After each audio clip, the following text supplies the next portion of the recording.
The most unfortunate person in the world is not the one who has nothing, but the one who feels nothing, because to feel is to be alive. Pain reminds us that we still care. Joy tells us we're connected. Grief shows us that something mattered. But when the heart turns numb, when a person stops feeling, either from too much hurt or too much denial, they lose the very essence of being human. A man without wealth can still smile, still love, still dream. But a man without feeling becomes like a stone, untouched by beauty, unmoved by suffering, and closed to love. Life is not measured by what we possess, but by how deeply we live. And we live deeply only when we allow ourselves to feel everything, the highs and the lows, the peace and the pain. So protect your ability to feel, for in that tenderness lies your greatest strength and your deepest wisdom. There is a kind of poverty that is not seen with the eyes, a kind of emptiness that cannot be measured by money or weighed by success. I have seen it in the eyes of people who have everything, status, applause, even luxury, but whose hearts feel like abandoned homes. And I have also seen beggars on dusty roads who smile like kings because they carry something inside that no currency can buy, peace. So who then is the most unfortunate person in the world? It is not the one who sleeps hungry at night, nor the one who has no roof above their head. It is the one who has everything, but cannot feel anything. I once met a man on a train who looked like he had walked out of a magazine. Impeccable. Suit, leather shoes, a watch that probably cost more than my month's rent. We exchanged a few words, polite small talk, but something about him felt hollow, like a beautiful vase with no flower inside. After a while, he said something I never forgot. He said, "I have no idea why I wake up every morning. I just go through the motions." He had climbed every ladder, yet forgot why he was climbing. That man is everywhere. Sometimes she wears makeup and smiles on Instagram. Sometimes he's the one everyone admires. But behind closed doors, they are haunted by a silent ache. Why do I feel nothing? Why does nothing feel enough? The most unfortunate person in the world is not the one who failed. It is the one who succeeded at the wrong thing. There's a parable I once heard from an old monk who lived in the hills of Uttarakhand. He said, when a crow tries to sing like a cuckoo, he forgets his own voice. And in trying to become someone else, he loses the only thing that made him special, himself. We live in a world that teaches us how to succeed, but rarely teaches us how to be still, how to listen to our soul. We are taught how to win arguments, but not how to find peace in silence. We are taught how to gather followers, but not how to be our own friend. The most unfortunate person is not the one who walks alone. It is the one who walks with the crowd, but feels utterly lost inside. There is a kind of tragedy in living a life you don't believe in, wearing a smile you don't feel, chasing a dream you didn't choose. Sometimes life speaks in whispers. It doesn't always arrive with thunder. It's the moment you look out the window and realize the trees are swaying for no reason except to feel the breeze. It's the sigh that escapes your lips at 3 a.m. when you lie awake and wonder, is this all there is? And in those quiet moments, something inside begins to stir. Something ancient, something true. A soft question. What if I've been living the wrong story? Let me tell you about Johnny. Johnny was a school teacher in a small village. He lived in a 2-room house with cracked walls, peeling paint, and no refrigerator. His salary was modest, his clothes were simple, and he had never traveled more than 100 kilometers from his home. Yet every child in the village spoke of him like he was a magician. He taught math, but somehow his classes felt like therapy. He told stories, not just about numbers, but about patience, failure, and joy. He once told a child who failed an exam, "This paper is not your mirror. Your courage is." One day I asked him, Don't you wish you had more, a better life? He smiled, not the kind of smile that hides pain, but the kind that glows from contentment. And he said, I already have more. Every day I help someone believe they are not stupid. That's wealth, isn't it? In that moment I realized, the richest people are not those who have the most, but those who need the least and give the most. So again, who is the most unfortunate person in the world? It is not the one whose bank account is empty. It is the one whose heart is. It is not the one who eats stale bread. It is the one who cannot taste the joy of small things. It is not the one whose clothes are torn. It is the one whose spirit is.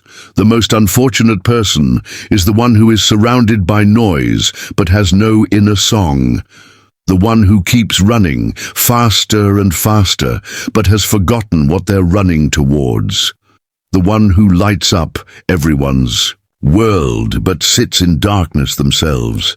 Have you ever seen a bird in a golden cage? It has food, it has safety, it has admiration, but it cannot fly. And sometimes what we call success is just a very beautiful cage. The true misfortune is forgetting your wings. The most unfortunate person in the world is not born that way. They become so slowly when they stop listening to the small voice within. That voice, barely a whisper, often gets drowned in noise, the noise of expectations, comparisons, deadlines, and doubts. It says things like, "This isn't your path," or "You are meant for something else." But we hush it, afraid of change, afraid of judgment, afraid to walk alone.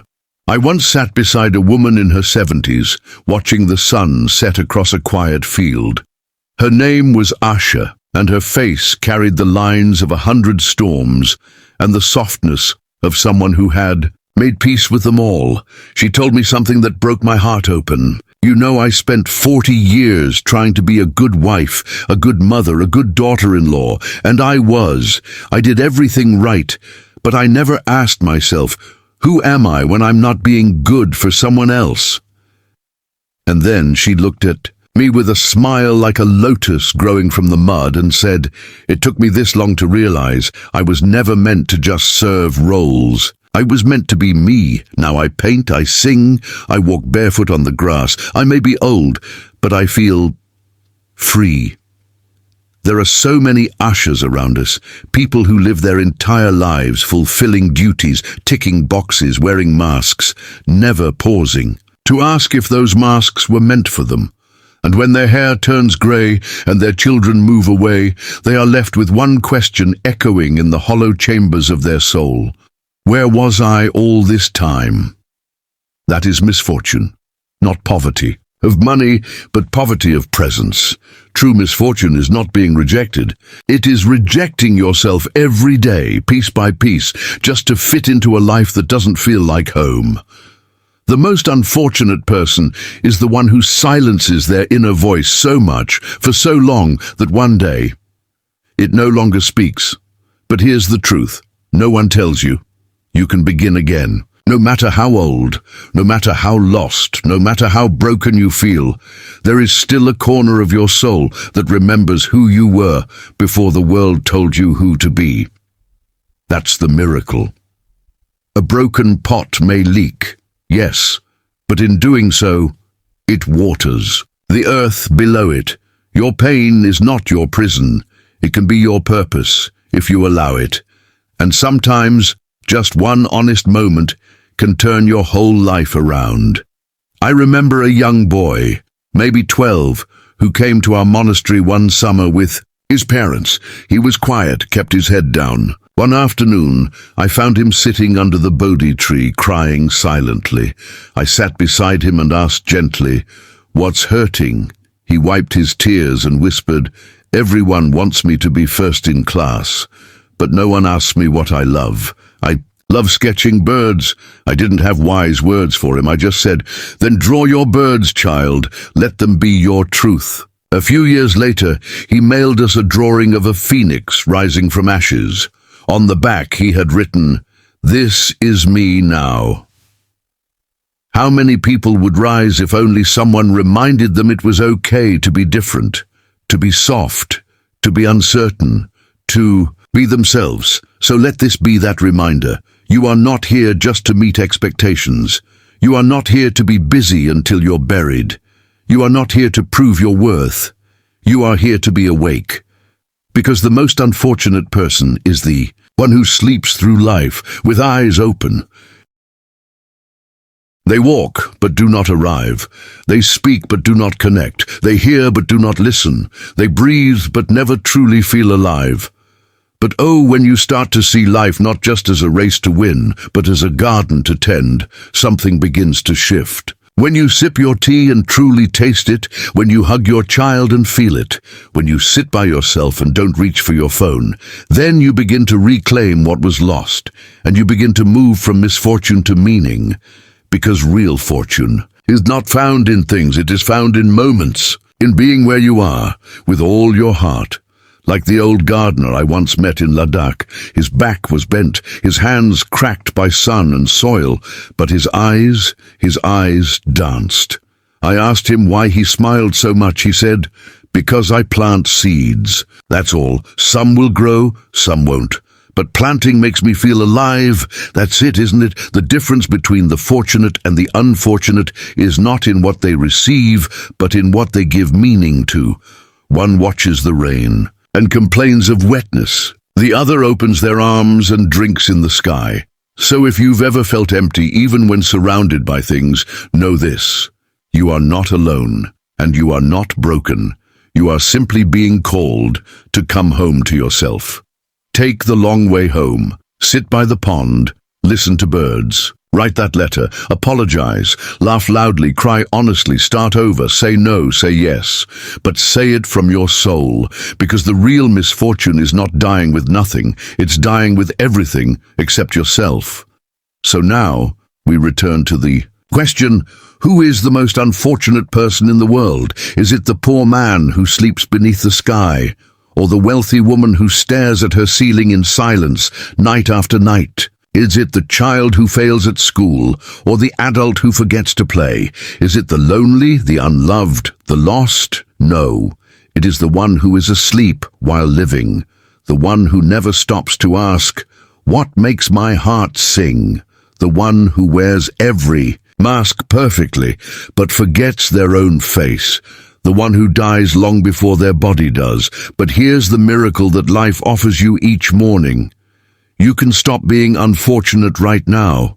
You can remember who you are, not through a grand epiphany, but through the smallest of choices, like saying no when your soul says no, like standing still when the world runs, like choosing peace over being right, like watching the moon rise without needing to photograph it. Life is not a performance, it is a prayer. And you, dear soul, are not here to impress. You are here to express, to feel, to notice, to live honestly, to give gently, to be deeply.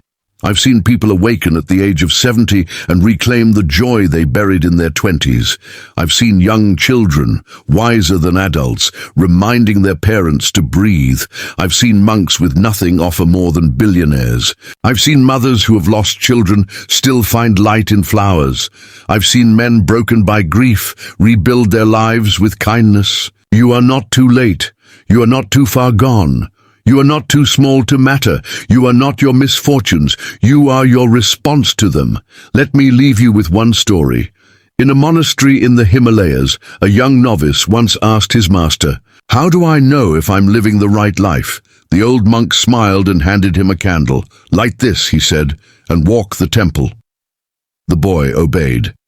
He walked, candle in hand, carefully avoiding the wind. He returned after an hour. "Did you see the paintings?" the monk asked. "No," said the boy. "I was too focused on the flame." "Exactly," said the master. "Most people live like this, focused on not letting their image die, their status waver, their comforts flicker. They forget to look up to see the beauty around them. That's not life, that's survival." "Then what is life?" the boy asked. The monk smiled.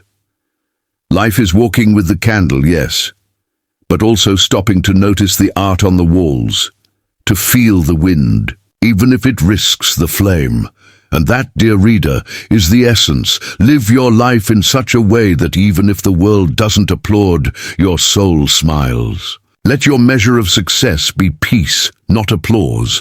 Let your wealth be found in presence, not possessions. Let your legacy be how deeply you felt and how gently you gave. Because the most unfortunate person is not the one who dies poor. It is the one who dies unlived.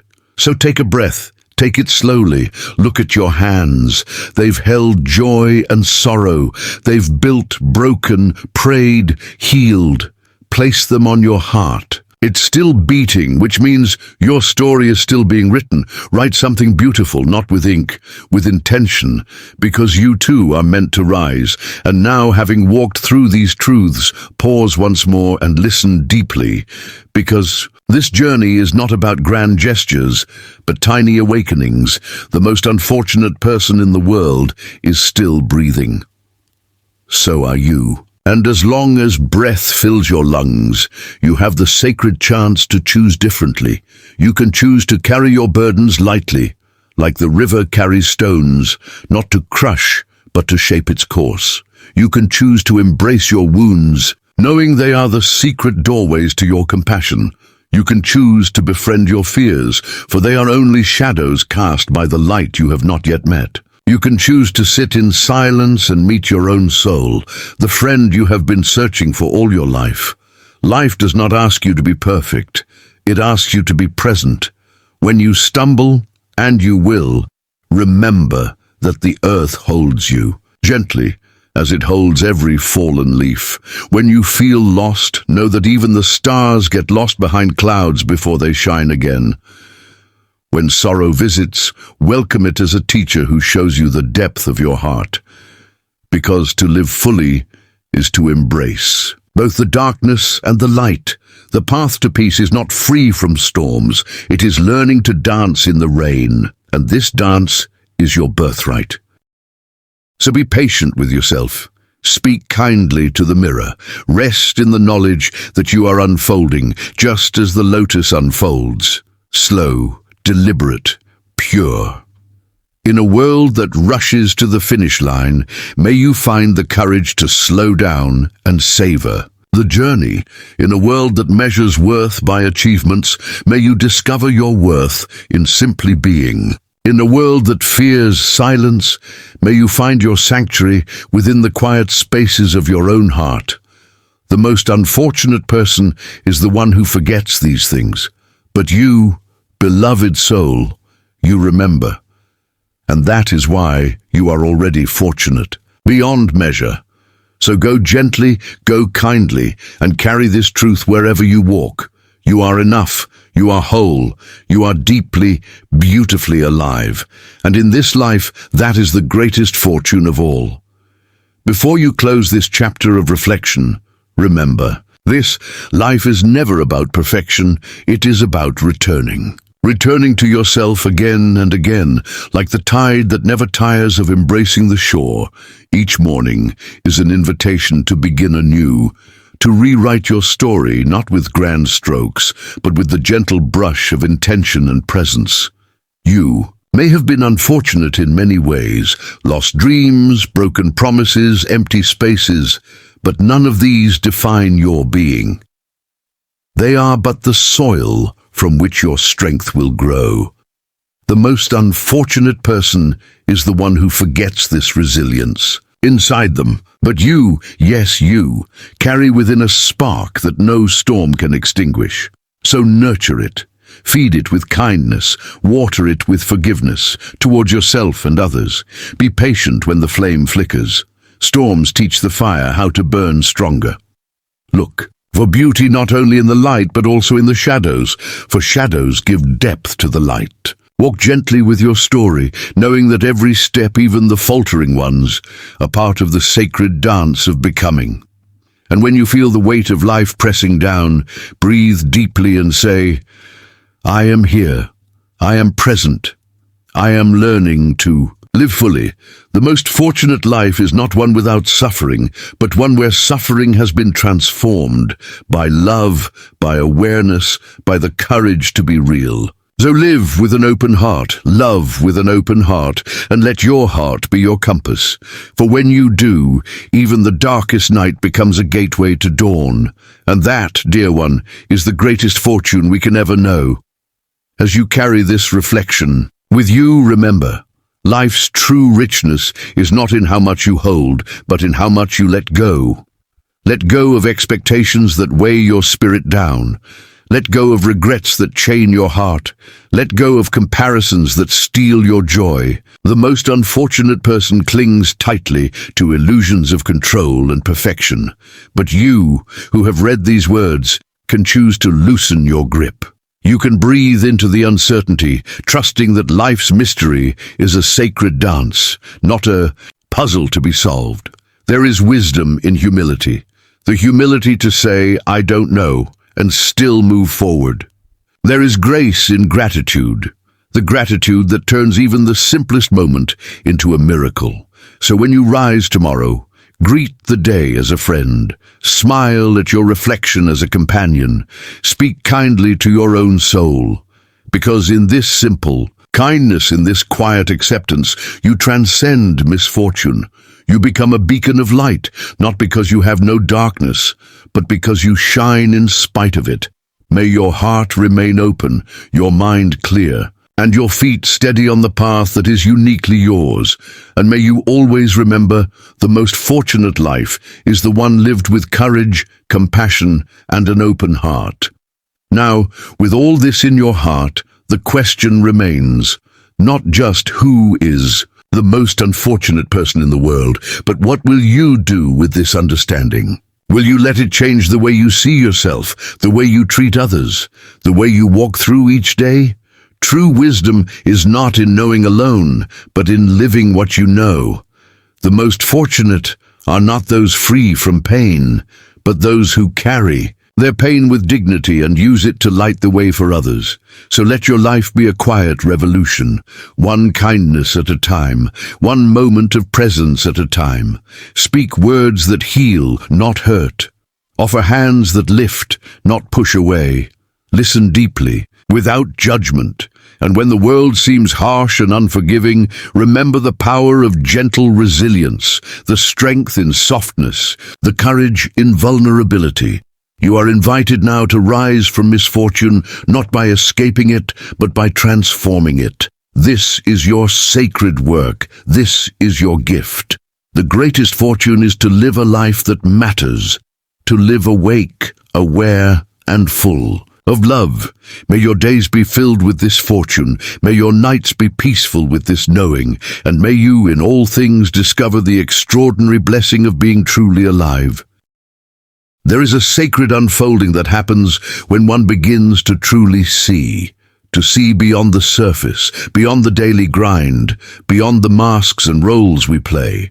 To see the self, not as a fixed identity, but as a living story, ever-changing, shaped by choices, shaped by suffering, shaped by love. If you have read this far, you are already awakening. The fact that you are pondering who is the most unfortunate person in the world reveals a heart that yearns to understand, not just others, but your own life. This yearning is the first light of transformation. To live awake means to meet life with open eyes and an open heart, even when it hurts. It means recognizing that pain and joy are not opposites, but dance partners in the great waltz of being. Alive, it means no longer running from discomfort, but leaning into it, learning its language, and discovering its gifts. I want to share a story here, one that stayed with me long after the moment passed.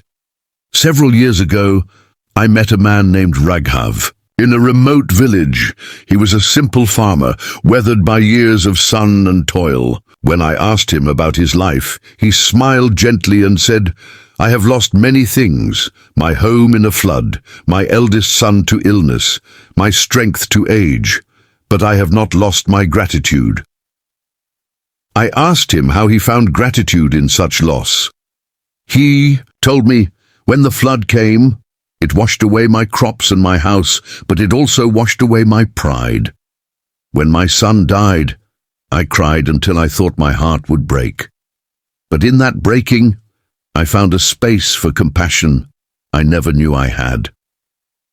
He looked at me with eyes full of quiet wisdom and said, "The most unfortunate person is the one who never loses pride, never breaks, never opens to love. I have been broken many times. That is why I am whole." This story is a mirror. It reflects the truth that misfortune is not the absence of suffering, but the refusal to engage with it honestly. It is the refusal to allow suffering to shape us into more compassionate, more awake human beings. So how do we engage honestly with our suffering? How do we move from misfortune to meaning? First, we must learn to be present with ourselves. Presence is the doorway to all healing. It is the simple, radical act of stopping, really stopping, and noticing what is happening inside. Noticing the tightness in your chest, the ache in your heart, the trembling in your hands. Noticing without judgment, without rushing to fix or change. This presence is not always easy. It can feel like standing in a storm without shelter. But it is also the beginning of freedom. Because when you are present, you create space for understanding. You begin to see the roots of your pain, the unmet needs, the fears, the old wounds that have been buried beneath layers of distraction. Remember a time when I struggled deeply with feelings of unworthiness. For years, I carried a voice inside me that said, "You are not enough." It whispered every time I tried to speak, to love, to dream. I tried to silence it with work, with distractions, with seeking approval from others. Nothing worked. One day, a mentor told me to try something different, to sit quietly with that voice, to listen to what it wanted to say. At first, it was terrifying, but slowly I heard beyond the words a deeper message, a child afraid of being abandoned, a soul craving acceptance. From that moment, my journey changed. I stopped fighting myself and started loving myself with all my brokenness. I learned that healing is not about becoming perfect. It is about becoming whole. Presence leads us to compassion, not just for ourselves, but for others. When we see our own pain clearly, we begin to recognize it in others. We stop judging and start understanding. We realize that every person is carrying invisible burdens, fighting silent battles. This compassion is a balm to the soul. It connects us in ways that words cannot fully express. It reminds us that we are not alone in our misfortunes. We are woven together in the great tapestry of human experience. Second, to move from misfortune to meaning, we must embrace resilience, the gentle courage to continue walking even when the path is steep and uncertain. Resilience is not about stoic endurance or denial of suffering. It is about the willingness to keep showing up, to keep choosing hope, even in the darkest moments. Resilience is like the bamboo that bends with the wind but does not break. It is rooted deeply but flexible enough to sway. It knows that life's storms will come, and rather than resisting, it flows with them. There is a beautiful teaching in Buddhism called beginner's mind, the openness and curiosity of a child, even when faced with difficulty. When we adopt this mind, we approach life not with resistance, but with wonder. We allow ourselves to be surprised by joy, even after grief. We let ourselves be open to love, even after loss. I invite you now to consider, what would it mean for you to cultivate beginner's mind in your own life? To approach each day as a fresh beginning, free from the heavy baggage of yesterday's pain. Third, we find meaning when we connect to a purpose greater than ourselves. This does not have to be something grand or public. Often it is found in small acts of kindness, in service to others, in simply being fully present to the people around us. Purpose is the light that guides us through the darkness. It is the reason to rise again after every fall. It is the quiet voice that says, "Your life matters." I have met many people whose lives have been transformed simply by choosing to care for a neighbor, a child, a stranger. These acts ripple outward in ways unseen but deeply felt. One woman I knew dedicated her life to teaching children in a small village. She had no wealth, no fame, but her eyes shone with a joy that could move mountains. When I asked her why she did it, she said, "Because every child deserves to know they matter." That is purpose. So, dear reader, as you walk this path from misfortune to meaning, hold these teachings close. Be present with yourself and your suffering. Cultivate resilience with gentle courage. Live with purpose, no matter how small the act. And remember, the most fortunate life is not the one free from hardship, but the one rich with presence, compassion, and meaning. Before closing, I want to offer a simple practice, an invitation to touch the sacred in the ordinary. Each day, find a moment to stop. Close your eyes if you can. Take 3 deep, slow breaths. Feel your body grounded in the earth. Then ask yourself softly, what is alive in me right now? What do I need to feel whole today? How can I be gentle with myself? Allow the answers to come, without judgment or expectation. This small act of presence can be your refuge and your guide. Life will continue to unfold, sometimes with ease, sometimes with challenge. But you will move through it with a new kind of strength, the strength born from awareness, kindness, and purpose. You are not defined by your misfortunes. You are defined by how you choose to meet them, and in that choice lies your freedom. When we think of misfortune, we often imagine a person burdened by loss, poverty, illness, or sorrow. We see the homeless figure on the street, the broken family, the refugee fleeing war, and we say to ourselves, these people are unfortunate. But is misfortune only about circumstance? In the quiet corners of life, I have come to see that true. Misfortune is not found in what happens to a person, but in what happens within a person. The most unfortunate person in the world is not the one who suffers loss or pain. No, it is the one who has forgotten how to love, who lives trapped inside a cage of bitterness and anger, who refuses to forgive, who closes their heart to the beauty and light that still exist in the world. The prison of the heart. I once met a man who had lost everything, his home, his family, his health. He sat by the roadside with empty hands and weary eyes. Yet when I spoke with him, I found a soul radiant with peace. He smiled gently, saying, "I have lost all that I valued, but I have not lost hope." In contrast, I met another who seemed to have everything, wealth, status, comfort, but carried a storm inside his chest. He was bitter about past betrayals, consumed by fear and unable to trust. His heart was a prison, and no riches could free him. In that moment I understood something profound. The greatest misfortune is to be alive yet spiritually dead, to have the world but lose oneself. The illusion of external misfortune. Life's trials test us, yes, but they do not define us. A broken body or lost possessions do not make one unfortunate if the spirit remains free. I have seen people endure war, famine, and exile, yet their hearts remain open, their eyes bright with kindness. They carry a light within that no darkness can extinguish. True misfortune lies in the refusal to grow through suffering, in the stubborn clutching to pain, rather than the willingness to heal. The story of the lotus. There is a beautiful metaphor in the lotus flower. The lotus grows in muddy water, its roots deep in the muck. Yet it rises above the surface to bloom pristine and pure, untouched by the dirt below. We are like the lotus. Our lives may be rooted in suffering, but our spirits can rise above, blossoming into compassion, wisdom, and love. The most unfortunate person is the one who refuses to rise. Misfortune and the human condition. Every human faces hardship. It is the soil in which character grows. To be unfortunate is not to experience pain, but to be overwhelmed by it. It is to carry resentment that poisons the soul. It is to live without purpose or meaning, the gift within misfortune. Ironically, misfortune can be a gift. a teacher that awakens the soul.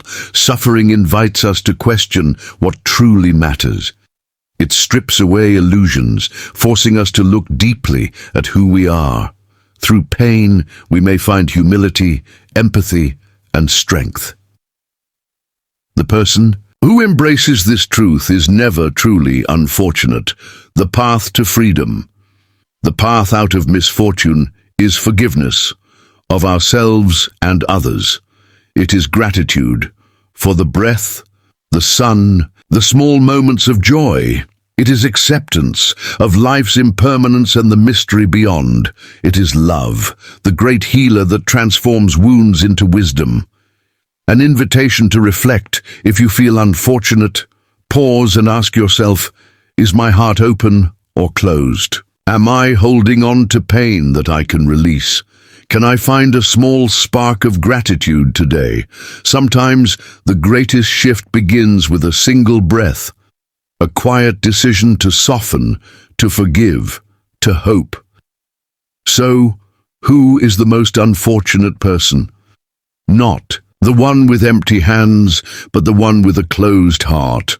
Not the one who has fallen, but the one who refuses to rise.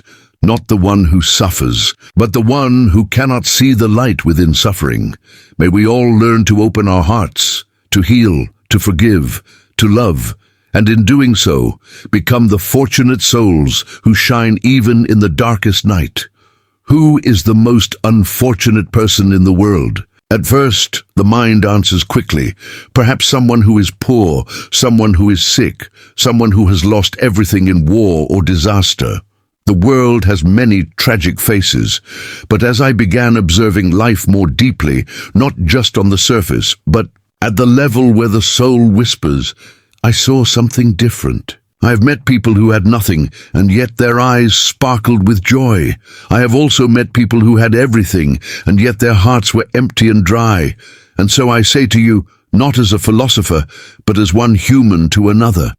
The most unfortunate person in the world is not the one who has lost wealth, health, or fame, but the one who has lost connection to love, to self, to purpose, the man who had it all, but nothing inside. Let me tell you a story. A few years ago, I met a man in a city cafe. He was dressed in a sharp black suit, wore a watch worth more than most people's homes, and had a driver waiting outside in a luxury car. But when we began talking, I noticed something strange. His eyes never truly settled. His voice trembled when he spoke about trust, family, and loneliness. His laughter ended a second too early. He said, "You're lucky. You have peace. I have money, but I can't sleep without pills." This man was not unfortunate because he lacked material comforts. No, he was unfortunate because he had built walls so high that love, peace, and presence could no longer enter. He was a prisoner in a palace of his own making. How many of us are doing the same? Pain is not misfortune, but bitterness is. There's a deep misunderstanding in the world that suffering itself is misfortune, but that is not true. Everyone suffers. Suffering is a river that flows through every life. It may look different. Loss, betrayal, failure, illness, but it touches us all. And in that way, suffering is not a curse. It is a shared experience, a teacher, a mirror. What makes someone truly unfortunate is not their suffering. It is how they respond to it. Some become gentler, wiser, more compassionate. Others become bitter, cold, closed off. Bitterness is the real misfortune. It is the soul curling, inwards, refusing to breathe. It is the heart that builds armor so thick no light can enter. The child who taught me everything. In a small village, I once met a boy who had lost both his parents to illness. He lived with his grandmother in a mud house with a broken roof. Yet when I sat beside him, he smiled with such warmth, it brought tears to my eyes. I asked him, "Aren't you sad?" He replied, "Yes, but my Amma taught me that when I feel alone, I can still be kind. That way I don't feel empty." This child had lost more than most adults can imagine. And yet, he had a richness inside that many people spend their whole lives chasing. I looked at him and thought, "You are not unfortunate. You are extraordinary. The unfortunate are not always who we think." We often label misfortune by what is visible: ragged clothes, an empty plate, a tired face. But there is an invisible misfortune more dangerous than hunger or poverty. It is spiritual poverty. It is the poverty of meaning, of connection, of joy. A person with a compassionate heart, even if poor, is richer than the one with wealth but no love. A person who walks slowly but walks with peace is freer than one who rushes through life without knowing why. The unfortunate person is not the one walking alone. It is the one surrounded by people, but still feels alone inside.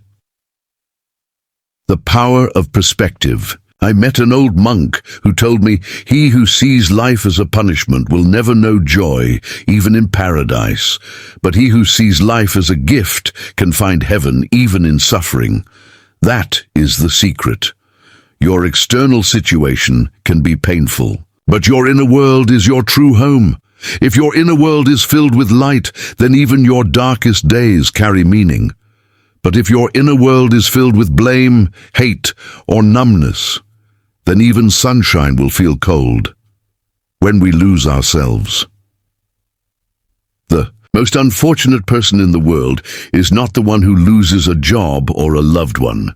Those are human tragedies, yes, but often they awaken the soul. They strip away ego and bring us back to what matters.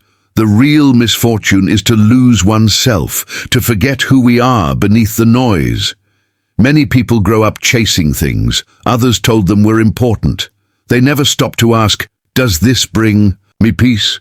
They win awards but feel unseen. They build empires but live in fear. They smile in photos but cry in silence. This is the silent epidemic of our age. Signs you're becoming unfortunate without realizing it. Ask yourself, do I wake up with gratitude or dread? Do I feel connection to others, or am I building walls? Do I react with kindness, or am I carrying anger like armor?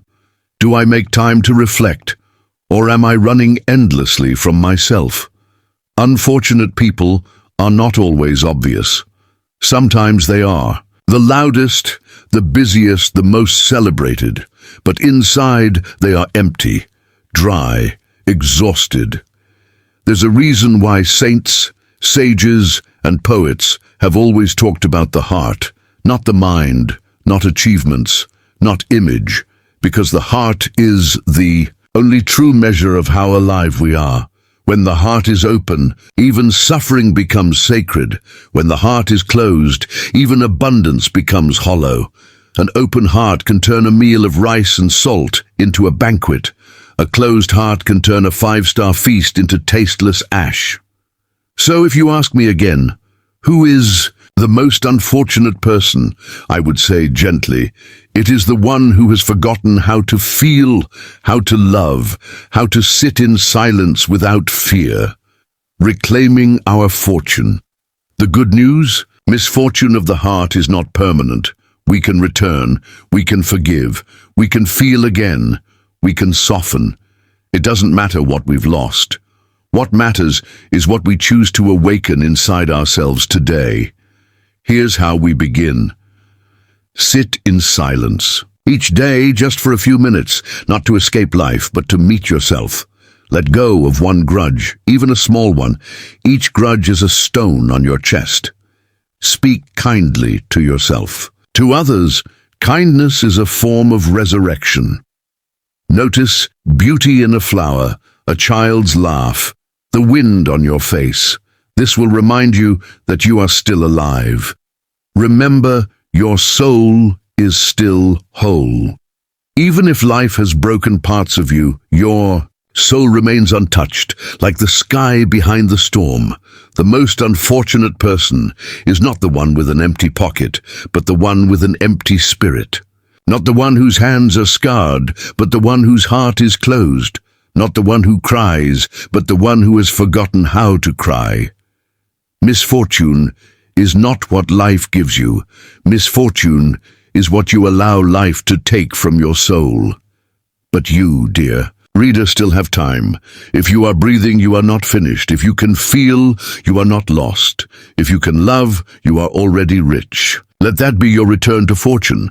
There is a sacred unfolding that happens when one begins to truly see beyond the surface, beyond the daily grind, beyond the masks and roles we play, to see the self not as a fixed identity, but as a living story, ever changing, shaped by choices, shaped by suffering, shaped by love. If you have read this far, you are already awakening. The fact that you are pondering who is the most unfortunate person in these The fact that you are pondering who is the most unfortunate person in the world reveals a heart that yearns to understand, not just others, but your own life. This yearning is the first light of transformation. To live awake means to meet life with open eyes and an open heart, even when it hurts. It means recognizing that pain and joy are not opposites, but dance partners in the great waltz of being alive. It means no longer running from discomfort, but leaning into it, learning its language and discovering its gifts. I want to share a story here, one that stayed with me long after the moment passed.